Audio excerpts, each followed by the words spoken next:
1997 திராவிட முன்னேற்ற கழக அரசு இருக்கும்போது, அதுக்கு முன்னாடிலாம் செங்கல்பட்டு மாவட்டங்களுக்கே தலைவர்கள் பேர் இருக்கும். செங்கல்பட்டு எம்ஜிஆர் மாவட்டம், திருவண்ணாமலை சம்புவராயர் மாவட்டம், ஏடி பன்னீர்செல்வம் மாவட்டம் என்றெல்லாம் மாவட்டங்கள் இருக்கும். அதே மாதிரி அரசு போக்குவரத்து கழகங்களுக்கு பேர் இருக்கும். சென்னையில் ஓடுற இந்த எம்டிசி மெட்ரோபாலிட்டன் டிரான்ஸ்போர்ட் கார்பரேஷனில் இருக்கிறதுல அது முதலில் பல்லவன் டிரான்ஸ்போர்ட் கார்பரேஷனாக இருந்தது. அதற்கு பிறகு டாக்டர் அம்பேத்கர் டிரான்ஸ்போர்ட் கார்பரேஷனாக அது பேர் மாற்றம் செய்யப்பட்டது.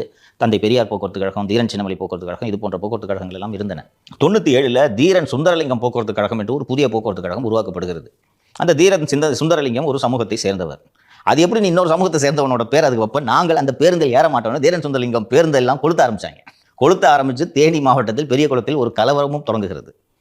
அது தொடங்கியதும் தான் கலைஞர் அவர்கள் அனைத்து கட்சி கூட்டத்தை கூட்டுகிறார். அனைத்து கட்சி கூட்டத்தை கூட்டி இந்த மாதிரி இது பெரிய பஞ்சாயத்தாவது, இது வச்சுனா அந்த ஜாதி தலைவர் பேர் வச்சியா, எங்க ஜாதி தலைவர் பேர் நீ வைக்கலன்னு சொல்லிட்டு பிரச்சனையாது. அதனால இனிமேல் யாருடைய எந்த தலைவர்களுடைய பெயரையும் வைப்பதில்லை என்று தமிழக மாவட்டங்களில் இருந்த தலைவர்கள் பெயரெல்லாம் நீக்கப்பட்டன.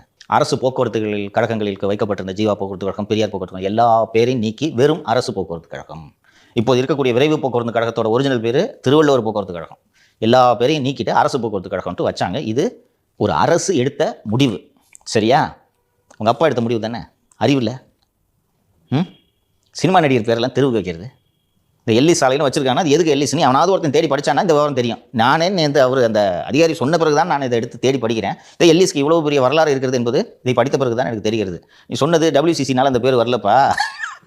காலேஜ் அங்கே வந்து சென்னையோட முதல் கல்லூரி 1812ஆம் ஆண்டு உருவாக்கப்பட்ட செயின்ட் ஜார்ஜ் கல்லூரி நினைவாக தான் அந்த சாலைக்கு கல்லூரி சாலை என்ற பெயர் வந்ததுன்னு சொல்லியிருக்காங்க. அப்போ எவ்வளவு வரலாற்று சிறப்பு மிக்க பெயர் அது.